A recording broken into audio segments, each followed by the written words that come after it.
महाराष्ट्र नवनिर्माण सेना के प्रदेश विद्यार्थी सेना के उपाध्यक्ष संतोष सालवी द्वारा एक पत्रकार परिषद का किया गया आयोजन। इस पत्रकार परिषद में आपको बता दें कि 100 MLT अमृत योजना के तहत पीने के पानी को लाने का कार्य महानगर पालिका द्वारा किया जा रहा है, जिसको लेकर इस टेंडर में हुए भ्रष्टाचार को लेकर पत्रकार परिषद के माध्यम से संतोष सालवी ने पत्रकारों के समक्ष कई खुलासा किया और क्या कहा, आइए सुनते हैं। आपकी पत्रकार परिषद किस विषय पर है, आप बताइए। आज की पत्रकार परिषद जो है, आप सब जानते हैं कि भिवंडी अगर हम कहते हैं तो भिवंडी हर तरीके से कुछ ना कुछ कारणों से हमेशा चर्चा में रहती है। जैसे कि हमने देखा पिछली बार हमारी पार्टी की तरफ से लोगों ने आंदोलन किया था, हमारे भिवंडी में पानी की टांकी बनी है 4 साल 5 साल पहले, लेकिन अभी तक पानी नहीं आ रहा है। अभी जिस बात के लिए उन्होंने टेंडर निकाला है पानी का, भिवंडी निजामपुर शहर महानगर पालिका अमृत 2 अंतर्गत 100 MLD पानी पुरवठे का जो स्कीम महानगर पालिका ने जो लाई है, उसके बारे में मैं आपको इस पत्रकार परिषद के माध्यम से बताने वाला हूँ कि किस तरीके से महानगर पालिका के आयुक्त और MJP के जो अधिकारी है, इन्होंने सब ने मिल के किस तरीके से गैर तरीके से जो टेंडर दिया है, जो कंपनी है, जो हैदराबाद बेस्ड कंपनी है, वो उनका जो अगर आप क्वालिफिकेशन देखेंगे और टेंडर में जो क्वालिफिकेशन लिखा है वो देखेंगे तो वो मैच नहीं होता है, उसमें वो एक साथ नहीं आते। फिर भी महानगर पालिका के अधिकारियों ने और MJP के अधिकारियों ने उनको वो टेंडर दे दिया है। क्या लगता है कि ये टेंडर देने के पीछे क्या कारण है? ये टेंडर देने के पीछे देखिए, कोई भी एक सादा आदमी भी आपको बता देगा कि इस तरीके से अगर टेंडर दिया जाता है तो उसमें बड़े पैमाने पे भ्रष्टाचार हुआ है, ये मेरा उन पे आरोप है। और जबकि आपको पता है जितने रूल्स रेगुलेशन के उन्होंने उनका भंग किया है और उस हिसाब से उन्होंने टेंडर दिया है महानगर पालिका के अधिकारियों ने, तो उनको मालूम था कि ये टेंडर इसमें बैठने वाला नहीं है, फिर भी उन्होंने ये सब को एक साथ जोड़ के महानगर पालिका के आयुक्त के माध्यम से उन्होंने उनको टेंडर दे दिया है। भ्रष्टाचार का जैसे आपने आरोप लगाया, तो क्या भ्रष्टाचार हुआ इसमें?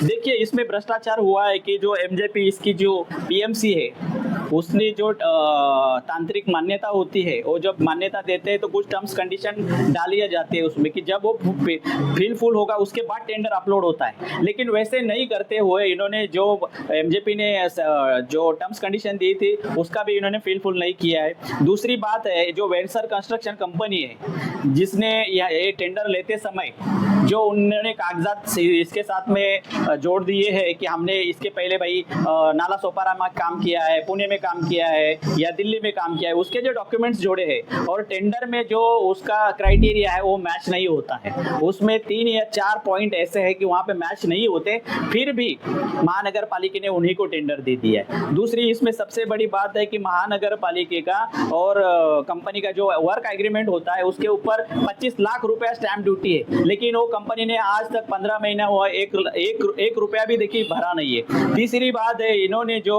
जब JV में काम लेते हैं तो गवर्नमेंट का रूल है और ये टेंडर में भी वो क्लॉज है, जो DPR बन के आता है, जो टेंडर बन के आता है उससे बाहर आप जा नहीं सकते, आपके मन से कुछ नहीं कर सकते। जो टेंडर में लिखा है उसी के हिसाब से आपको टेंडर फ्लोट करना है और ओपन करना है। लेकिन इन्होंने उसमें जो लिखा था कि JV में जो भी एग्रीमेंट होगा, जो बैंड्रा में पार्टनरशिप फर्म है वहां से उनको सर्टिफिकेट चाहिए और पेमेंट स्लिप चाहिए थी, उन्होंने वो भी भरा नहीं। ये टेंडर तभी खारिज होना चाहिए था, लेकिन फिर भी महानगर पालिका के जो अधिकारी है उनको पैसा मिल रहा था, इसीलिए उन्होंने भिवंडीकर जनता के बारे में बिल्कुल सोचा नहीं है। और ये जो पैसा है ये सब हमारे भिवंडीकर जनता के जो टैक्स है उसमें से आने वाला पैसा है। तो इस तरीके से ये लोग अपने खर्चे के लिए, अपने फायदे के लिए दूसरे को टेंडर दे रहे जो कि नियम में नहीं बैठा है, और इस तरीके से ये लोग काम कर रहे हैं। इस विषय को लेकर आपने अभी जो तत्काल में जो आयुक्त है उनसे मुलाकात की, विषय को उनसे अवगत कराया कि नहीं? मैं पिछले महीने में तत्कालीन आयुक्त जो है उनके पास गया था, उनसे मिला,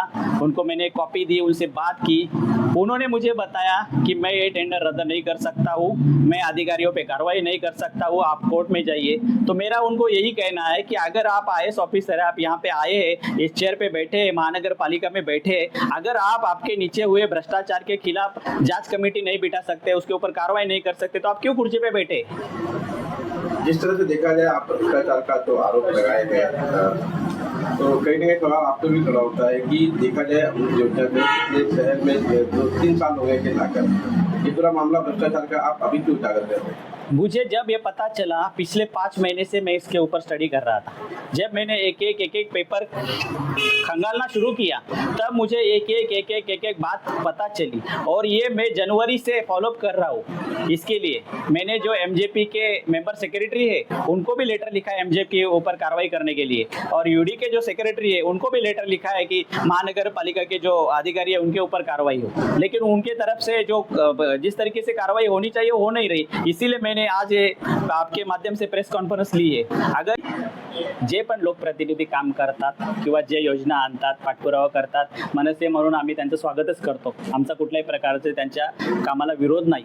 फक्त आमची मागणी एवढीच आहे की आपण ज्या तळमळीने तडफेण्याची कामं मंजूर करून घेऊन येता आल्यानंतर इथे जी काही टेंडर प्रक्रिया राबवली जाते ती टेंडर प्रक्रिया योग्य आहे की नाही हे सुद्धा मला त्या लोकप्रतिनिधींना सांगावंसं वाटते की आपण देखील त्याच्यावर बारीक लक्ष ठेवून केलं पाहिजे, कारण शेवटी हा सगळा आपल्या भिवंडी शहराचा आपल्या विकासाचा मुद्दा आहे। आज आपले एवढे पैसे त्याच्यामध्ये आपण घालतोय, आणि जर समजा महानगरपालिकेचे अधिकारी अशा पद्धतीने तो पैसा वाया घालवत असतील, भ्रष्टाचार करत असतील आणि ती योजनाच पूर्ण होत नसेल, तर आपण त्या आपल्या भिवंडीकर जनतेसमोर कसं जाणार आहोत परत?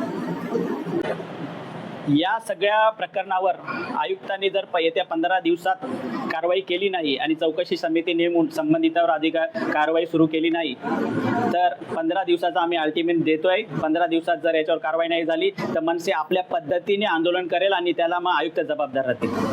तो इसे भी ये प्रेस कॉन्फ्रेंस होने के बाद हम उनको 15 दिन का टाइम देने वाले हैं। अगर 15 दिन के अंदर आयुक्त ने इस पे कमेटी बिठाई नहीं और जांच नहीं की तो इसके खिलाफ मनसे आंदोलन खड़ा करेगी।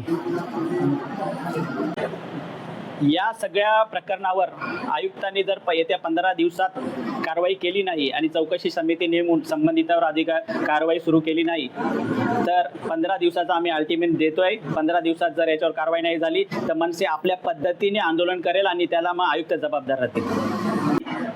जे पण लोकप्रतिनिधी काम करतात किंवा जे योजना आणतात, पाठपुरावा करतात, मनसे म्हणून आम्ही त्यांचं स्वागतच करतो। आमचा कुठल्याही प्रकारचे त्यांच्या कामाला विरोध नाही।